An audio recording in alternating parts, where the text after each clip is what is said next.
सकाळच्या घाई गडबडीच्या वेळी तुम्ही अशा पद्धतीने फ्लॉवर आणि बटाट्याची सुकी भाजी बनवू शकता, कारण या भाजीसाठी साहित्य खूप कमी लागतं आणि झटपट अशी भाजी तयार होते। टिफिनला देण्यासाठी अशा प्रकारच्या झटपट सुक्या भाज्या जर बनवायच्या असतील तर डिस्क्रिप्शन बॉक्समध्ये मी टिफिनसाठी लागणाऱ्या सुक्या भाज्यांची प्लेलिस्ट लिंक टाकलेली आहे, तर तिथे जाऊन तुम्ही चेक करू शकता। अगदी झटपट होणाऱ्या भाज्या मी त्यामध्ये दाखवलेल्या आहेत। चला तर मग ही आज फ्लॉवर बटाट्याची भाजी कशी करायची ते बघूया। तर भाजी बनवण्यासाठी इथे मी 10 ते 15 लसणाच्या पाकळ्या उभ्या अशा पद्धतीने कट करून घेतलेल्या आहेत। लांबट आकारामध्ये पातळ अशा कट करून घेतलेल्या आहेत। 2 मध्यम आकाराचे पिकलेले टोमॅटो आणि 2 मध्यम आकाराचे कांदे मध्यम असे कट करून घेतलेले आहेत। खूप जास्त बारीक असे कट केलेले नाही, तर मध्यम असे कट केलेले आहेत। आणि थोडीशी कोथिंबीर घेतलेली आहे। तर पाव किलो फ्लॉवर कट करून पाण्यामध्ये असा घालून ठेवलेला आहे। तर फ्लॉवर खूप जास्त बारीक कट करायचा नाही, तर या पद्धतीने मध्यम असा मी कट करून घेतलेला आहे। तर फ्लॉवर शिजल्यानंतर खूप कमी होतो म्हणून मी बटाटा घेतलेला आहे। 2 मध्यम आकाराचे बटाटे साल काढून कट करून पाण्यामध्ये घालून ठेवलेले आहेत। तर इकडे गॅसवरती मी कढई ठेवलेली आहे, त्याच्यात 2 पळ्या तेल घातलेलं आहे।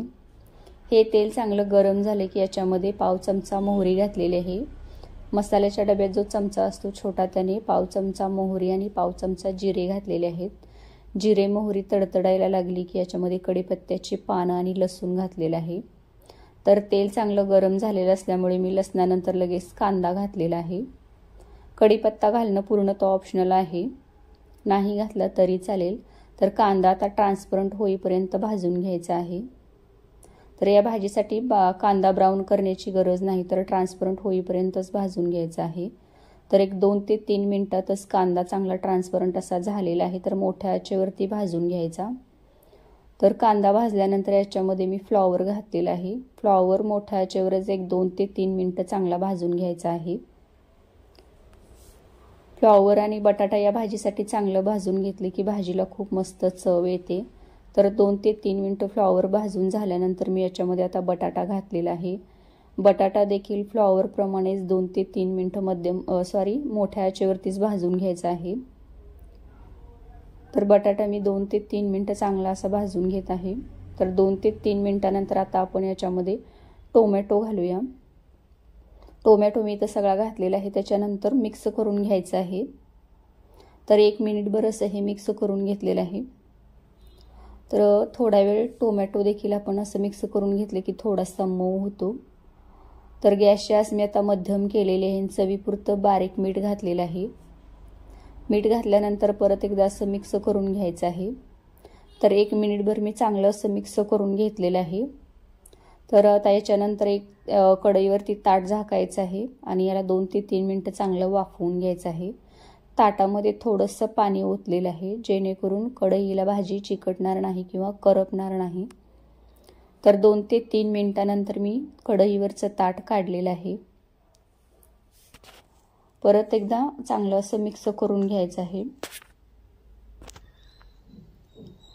तर अर्धी म्हणजे 50 ते 60% भाजी चांगली इथं शिजलेली आहे। बटाटा फ्लॉवर शिजायला जास्त वेळ लागत नाही, पण मला थोडीशी मऊ भाजी हवी आहे। मला वरण भातासोबत खाण्यासाठी भाजी हवी आहे, म्हणून मी थोडंसं याच्यामध्ये पाणी घालणार आहे, जेणेकरून भाजी चांगली मऊ होईल।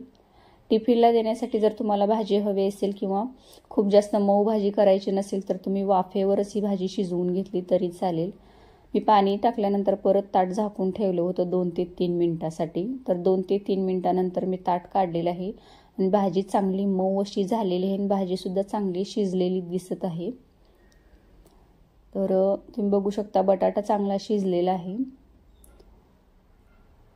तर भाजी झाल्यानंतर याच्यामध्ये लाल काश्मीरी मिरची पावडर घातलेली आहे अर्धा चमचा रंग येण्यासाठी, आणि कांदा लसूण मसाला घातलेला 1 चमचा। तुमच्याकडे कांदा लसूण मसाला नसेल तर तुम्ही गरम मसाला घालू शकता। तर मसाले घातल्यानंतर परत एकदा हे असं मिक्स करून घेतलेलं आहे। तर भाजीचा रंग बघा तुम्ही खूप मस्त आलेला आहे। तर भाजी आपली झालेली आहे। मसाले घातल्यानंतर परत एक अर्धा मिनिट हे असंच मिक्स करून घ्यायचं आहे, जेणेकरून भाजीला मसाला सगळीकडून व्यवस्थित लागतो। तर शेवटी मी आता याच्यामध्ये कोथिंबीर घातलेली आहे। कोथिंबीर घातल्यानंतर एक 5 ते 10 सेकंद मिक्स करून घेतलेले आहे। त्याच्यानंतर भाजी काढून घेतलेली आहे। तर अशा प्रकारे भाजी नक्की ट्राय करा, खूप मस्त होते। रेसिपी ट्राय करा, आवडल्यास चॅनलला सबस्क्राईब करा आणि व्हिडिओ बघितल्याबद्दल धन्यवाद।